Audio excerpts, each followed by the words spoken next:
Nous poursuivons notre promenade en Bretagne en nous rendant à Rennes pour retrouver la compagnie Astor. Pour ce groupe, l'héritage culturel est le socle sur lequel est bâti le présent et à partir duquel se forge l'avenir. Ils aiment partager leur culture et nous allons le constater avec leur présentation de costumes.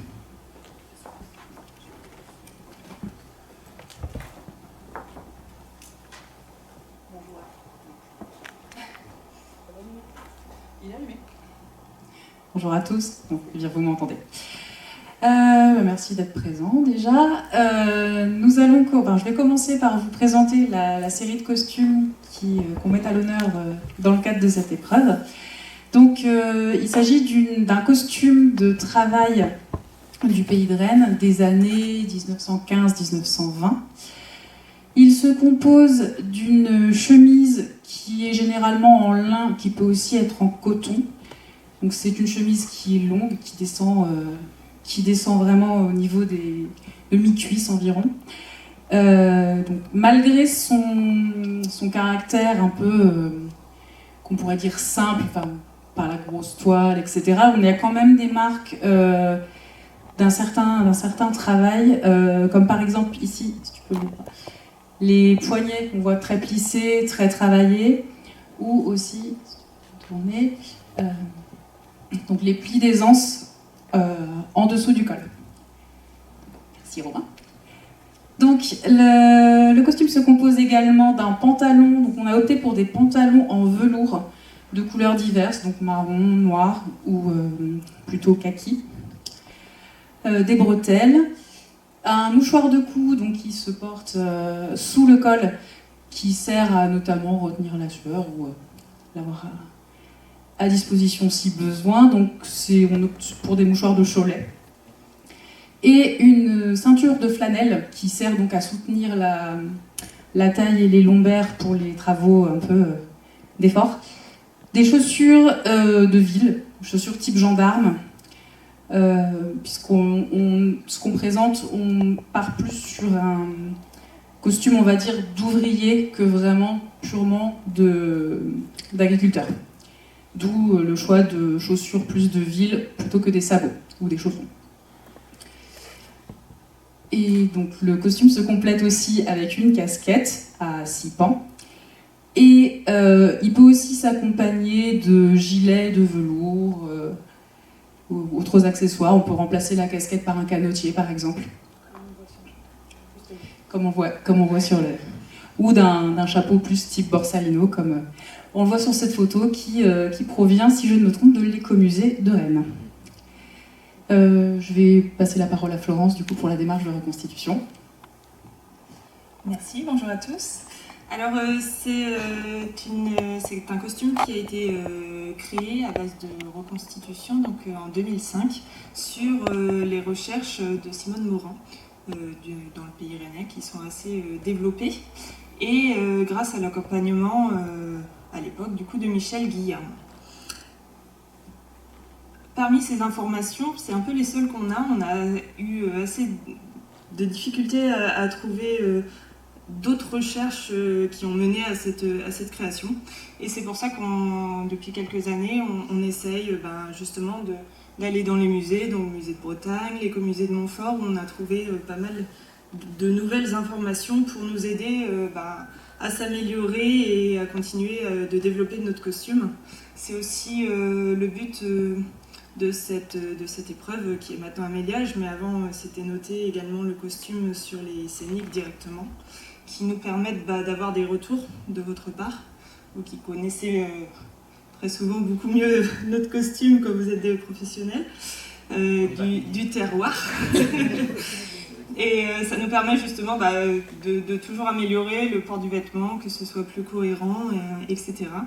Et pour la transmission, c'est quelque chose qui est très important pour nous. C'est pour ça que dans la salle, il y a l'intégralité de notre groupe qui est présent, que ce soit sur scène ou dans les gradins, pour aussi se tenir informé de toutes les recherches qui ont pu être faites par le groupe costume, mais que ce soit également transmis à l'intégralité du groupe de danseurs et de musiciens. Voilà. Merci.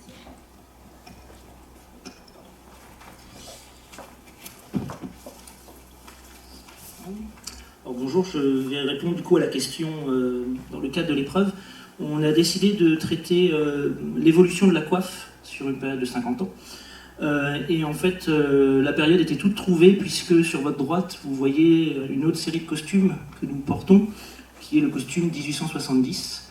Et donc, on a borné de 1870 à 1920, même si les costumes ne sont pas du même usage. Alors, la particularité de notre pays, c'est qu'il y a 3 coiffes différentes qui coexistent au même moment. Vous avez sur scène là des catioles, donc la catiole plus grande en 1870, qui se retrouve réduite en 1915, portée ici par Laure. Et on a aussi une polka qui est portée par Florence, donc qui est une des coiffes. La coiffe que nous n'avons pas, c'est la poupette, dont on connaît la représentation avec les Maries de la Querche. Les 2 plus anciennes sont la poupette et la catiole, qui coexistent. La différence, elles sont souvent décrites comme similaires, mais la différence c'est de l'angle. Quand vous dépliez la coiffe, la catiole a un angle obtus, alors que la poupette est droite. Voilà la différence. Le port est également différent. Concernant les matériaux, c'est les mêmes matériaux pour ces 2 coiffes, voire les 3. Hein. On a soit de la grosse toile, ce qu'on n'a pas là, ou du tulle, et après la qualité du tulle va varier, et il sera brodé ou non. Simone Morand mentionne le fait que c'est brodé à la main. Voilà. L'évolution la plus remarquable, et vous le voyez là, c'est la catiole, qui passe d'une très grande ampleur, 1870 jusqu'à 1915.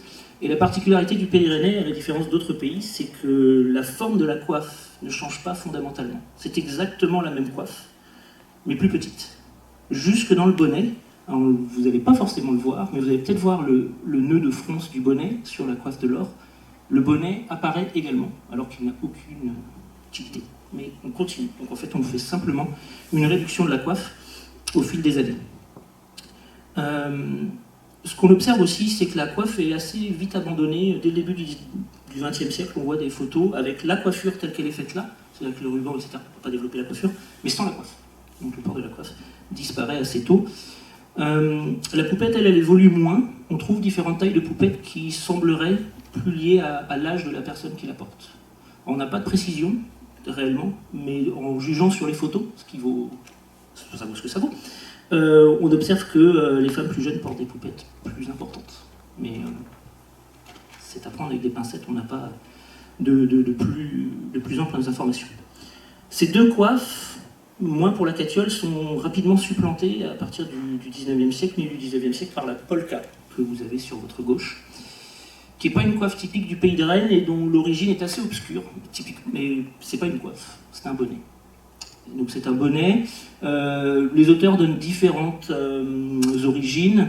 Simone Morand parle du Bamène, de la région de Laval, un bonnet d'artisane du milieu du 19e. Jean Cholot, lui, remonte un peu avant en parlant des modes de la polka des années 1840. Donc la polka étant une danse pratiquée, les modes de danse venus d'Europe de l'Est, il y voit une influence. Et René-Yves Creston, lui, l'associe aux origines artisanes aussi, c'est un bonnet d'artisane. La poupette, elle, serait plutôt une coiffe de paysanne. Elle évolue sur 3 périodes. Il y a la première période, qui est en toile plus ou moins fine, avec un bonnet qui déborde beaucoup plus que ce qu'on en a, qui vient même tomber sur les oreilles.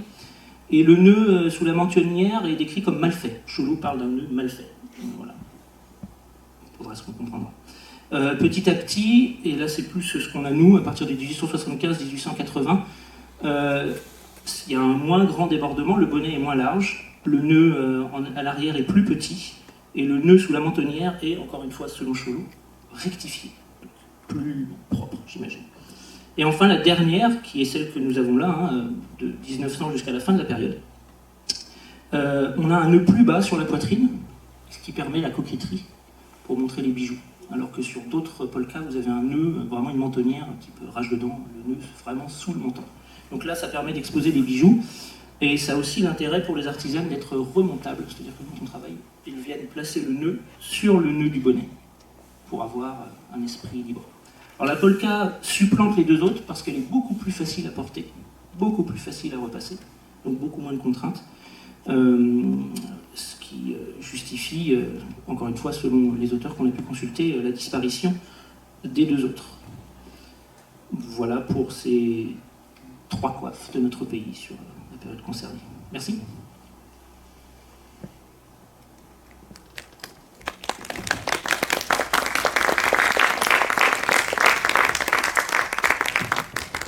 Une petite question sur les chemises des hommes. Est-ce que c'est vous qui les avez reconstituées ou vous les avez trouvées en brocante, dans le commerce? Elles ont été reconstituées par le groupe à partir de vieux draps qui ont été récupérés. Et vous aviez un Et il y avait modèle? des patrons, oui, en reprenant les patrons existants de certaines chemises d'époque. Merci.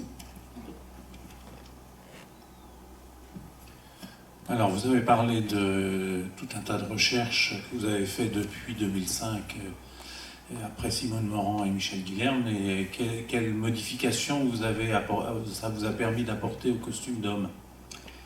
Une recherche dans la diversité, à vrai dire. C'est-à-dire que souvent on avait tendance à présenter le pantalon kaki. On avait vraiment un code très uniformisé. Donc on a eu cette réflexion-là. L'abandon aussi selon les besoins de la flanelle, qui est plutôt quelque chose porté pour le travail, donc parfois on l'a retiré. L'ajout du gilet.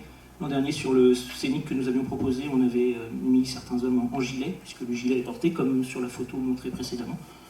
On voit dans la reconstitution du musée de la Bétinée, on voit le port du gilet. Les chapeaux aussi, voilà, la réflexion un peu globale à ce niveau-là, et une réflexion sur les souliers également, qui sont quand même très anachroniques, et qui, voilà, pour le moment, on n'a pas forcément abouti ce qui serait l'idéal. On sait qu'on peut mettre un godillot, quelque chose qui serait plus une chaussure de travail, ou le sabot, plutôt que ce soulier-là qui ne correspond pas à l'utilisation du vêtement. Est-ce que vous avez réussi à éliminer les pantalons le laboureur? Eh bien non. Eh bien non. Non, effectivement, parce que ce sont des pantalons qui ne sont pas liés au monde paysan, mais voilà, on n'a pas réussi à éliminer ce pantalon-là pour le moment en tout cas. Il n'y a que qui font encore ça. C'est bien le problème, mais non, c'est vrai qu'on n'a pas résolu cet aspect-là. Il faut trouver du velours. Moi j'ai une question sur vos cravates, mouchoirs. C'est vrai que dans la dénomination des modes civils du 19e, on appelle ça une cravate quand c'est autour du cou. Est-ce que le pliage donc, du mouchoir, c'est un pliage que vous avez retrouvé, un pliage particulier, ou c'est roulé force peineuse, comme je te pousse? Alors on plie, alors je ne sais pas d'où ça vient, mais la façon dont on plie, c'est qu'on plie le mouchoir en deux, et on fait trois, un peu comme sur l'échelle, mais on fait 3 plis, ce qui permet une aisance en fait derrière. C'est pas du tout visible que je suis en train de faire. Mais voilà.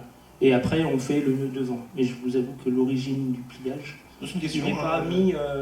C'est pas complètement. Je noue ça comme ça vient. D'abord, on voit que il y a un pliage. Donc il y a un pliage. Il n'est pas mis comme voilà. Voilà, il n'est pas mis comme ça vient. Sur la photo, ils sont pas forcément. C'est pas forcément comme ça sur la photo, effectivement. Et le mouchoir est plus gros aussi. Hein. Les chemises n'ont pas toujours de col non plus. Non. Ah, pas visible en tout cas. Mais là, ils ont des mouchoirs beaucoup plus gros que ceux que l'on porte.